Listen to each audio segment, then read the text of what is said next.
President Cyril Ramaphosa's address to the nation, a brief statement from his office this morning, only saying that he's going to basically speak about the recently concluded G20 Leaders Summit. Not clear what about the summit the president will be addressing exactly, but at 7 p.m. SABC News will bring it to you live so we can get more detail. While we wait, though, we're joined by Dr. Lebohang Pheko from the Trade Collective, where she's Senior Research Fellow, Director at AUWAL Socioeconomic Institute. Angela Fick will join us later. Let's start with you, Dr. Pheko. Appreciate your time on SABC News. Thank you so much for being with us. So as I was just laying out, we're not too clear on what the expectations are from the president's speech. Suffice to say, it'll be about the G20. But what would you say should be top of mind for him? A few things. The one is obviously to ride the crest of success of the G20 presidency, the significance of an African country chairing the G20, the historical moment that it might represent for the continent, although, of course, it's not without its own complexities and complications in terms of implementation and how he'll then frame this as a milestone in Africa's global leadership. He's probably likely to talk around economic recovery, speak around climate change, sustainable development. He should say something around debt, international trade, we hope, and investment opportunities.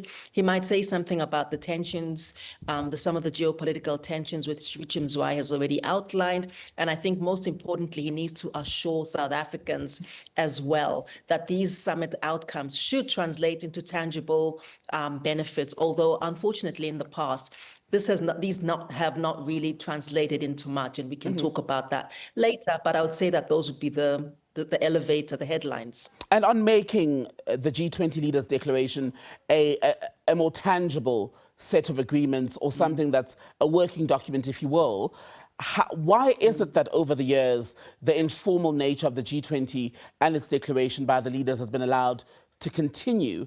And how would they begin now, 20 years on, almost 30 years into the arrangement, to perhaps put in mechanisms that are more binding?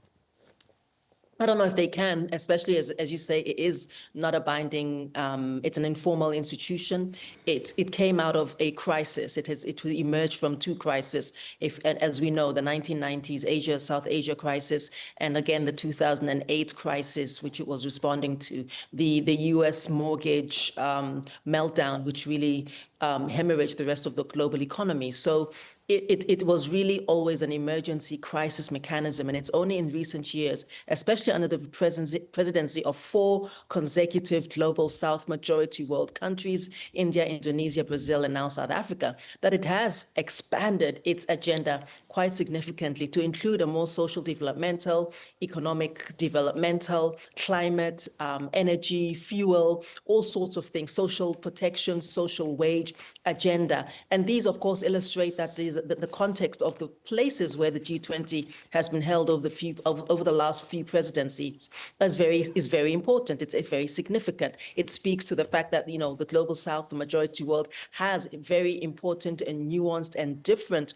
socio-political and socio-economic priorities that are framed in ways that have resonance to the context. And I think the other thing, of course, is that the critical insight around this is also that the G20, as you rightly say, because it is quite informal, it also doesn't have any per se exclusion mechanisms. It also doesn't have any per se binding arbitrary obligations on members. I am not optimistic about that changing now. I'm not particularly optimistic on South Africa's presidency having the ability to change the non-binding nature of this of this essentially quite fluid formation. And what does that then mean for the value, the meaningfulness of the declaration itself? Is it worth the paper that it's written on? Look, I have a very critical view on it for a few reasons. I think even though the last one spoke about things around Ubuntu, whatever that may or may not mean, and multilateralism, multilateral cooperation, inclusivity, peace and security, and a whole host, disaster resilience, whatever that may or may not mean, I think that there's a whole school of thought that really views the G20 as an extension of your Bretton Woods institutions, your Bretton Woods machinery. Now, it did start as a slightly more progressive formation in the 1990s, and it became much more financialized and much more adjacent to the Bretton Woods, much more recently. And we saw this during the COVID pandemic, where the G20 was essentially providing the brokerage services for countries to begin to receive debt relief or debt extension at slightly more palatable debt rates and interest rates. But this also illustrates that we can't really view the G20 as particularly progressive.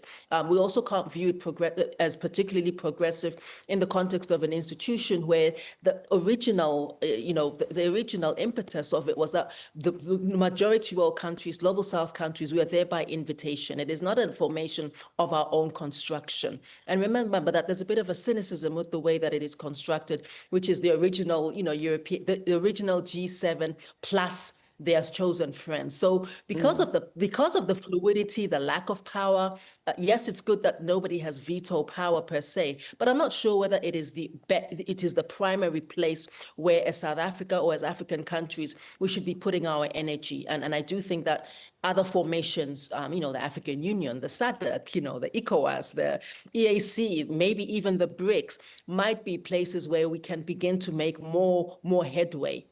And I'll ask you about those options in a moment. But first, just on the G20 and its establishment, its membership itself, before we move on, do you think it would be less attractive for the current member states precisely if it was an organization where, or a grouping of nations where things like the declaration were in fact more binding, so there wasn't an easy way out of what is agreed?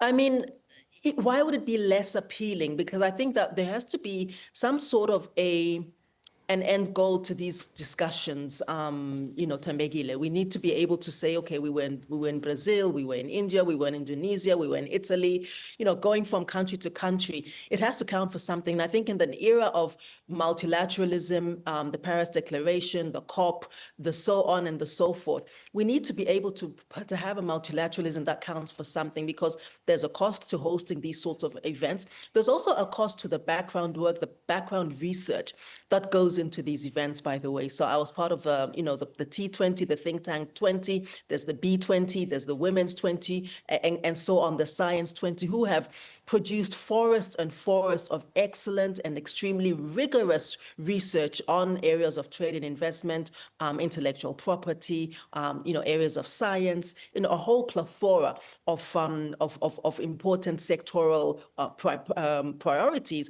It's a real pity that much of that work essentially does not land beyond the 12-month presidency. We produced about 200 documents as the T20. I peer-reviewed several of them, and it's a real pity that none of that is binding. It's also a real pity that, I wonder, should we really be just going from one capital city to the next in the name of multilateralism? That doesn't actually deal with the bread and butter issues, especially countries of the global South, where we have intense poverty, where we have issues of inequality. We have issues of states that have, in many respects, abrogated their responsibilities to populations. We need to be talking about social protection, employment expansion, industrial expansion, and so forth. And on what you were saying earlier, just about perhaps the global South and Africa in particular, then perhaps coming up with its own vehicle to rival or to work better with an association or grouping of nations like the G20. Why is it that the African Union, SADC, ECOWAS, etc., have not been able to come up with that sort of thing? Well, that's a really great question. I think that the state of multilateralism on our own continent is something that we need to think about, because the RECs, the regional economic communities, were supposed to be the building block towards a much more coherent African Union, before even, the constellation that was the Organization of African Unity had put in place the RECs as sequential and as a sequential linear process towards a much more consolidated body. Now the RECs have become the ends on their own, and often at times, in competition with the regional continental body, which means, in fact, that, they have their lifespans are in perpetuity. And instead of building towards a coherent African economic bloc and African economic platform, they themselves have become a destination. So the balkanization of the continent, they've almost become, mechanisms for the balkanization of the continent rather than the coherence of the continent. And this was not the vision originally. We had the Lagos Plan of Action, with the Abuja Declaration, in the late 90s into the 2000s, which are the kinds of much more progressive documents and undertakings that predate NEPAD, for example. And just lastly, and I've saved this question for last rather deliberately because I didn't want it to take up all the oxygen in the room, but the issue of the United States, the boycott, the downscaled handover of the gavel, which happened at the International Relations Department, the utterances by President Trump then subsequent to that threatening, even though he doesn't exactly have power to do that, to kick South Africa out of the meetings for the G20 next year. How big of a deal is that, and how much time should President Ramaphosa spend on that issue when he addresses us this evening? Yeah, that's probably at the president's discretion. I mean, there are a few different options to that. I mean, of course, we know that no country can be formally excluded, and there are precedents for this. Russia has faced boycotts and it's faced walkouts, but it's remained a full member. I think in Saudi Arabia, in 2018, leaders attended, even though, despite the Khashoggi controversy and some staged symbolic protests. And then even despite the USA-China tensions, these have also been managed through the walkouts and through parallel statements, not exclusion. And I think that, we have a few strategic options. The one is to assert membership rights. The other is to publicly emphasize that the G20 is consensus driven and it is not host controlled. In other words, it's not somebody inviting us to their baby shower.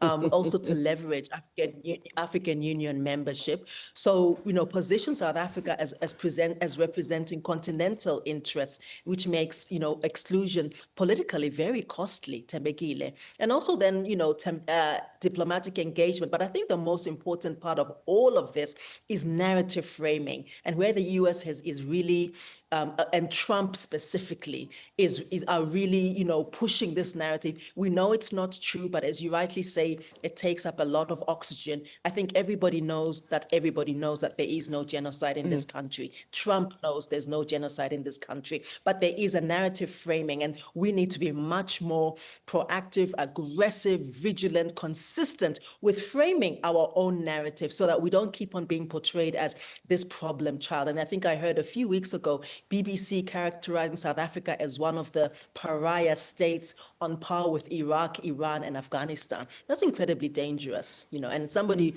Joe Smith on the street, listens to that. And, because a lot of people are too lazy to go to Facebook, go to Google, and haven't traveled, actually, they might just take that as is. And, even though the world is much smaller than it used to be. So I think narrative framing is where our strength is. And what would that take? I wonder, changing the narrative, because if everyone knows, for example, if President Trump knows that there is no white Afrikaner genocide in South Africa, what is his real issue then with South Africa?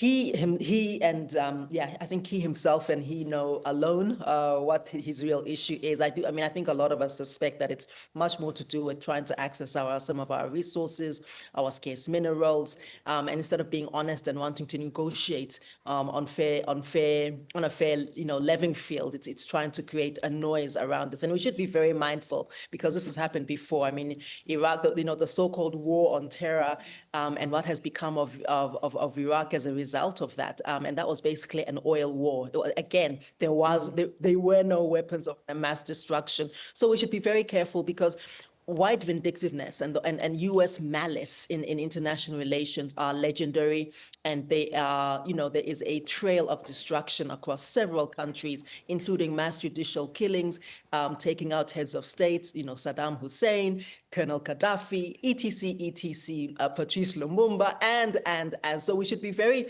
mindful about this. But I think the narrative we have Brand South Africa, we have the GCIS. We need to be putting out statements weekly, daily, and putting out our own good news stories, documentaries, teleseries, and it's easy to put things on Twitter, put things on Instagram, things that are inexpensive and quick to produce. But there has to be a much more vigorous counter narrative than than the one that we have been producing to date. We are very reactive.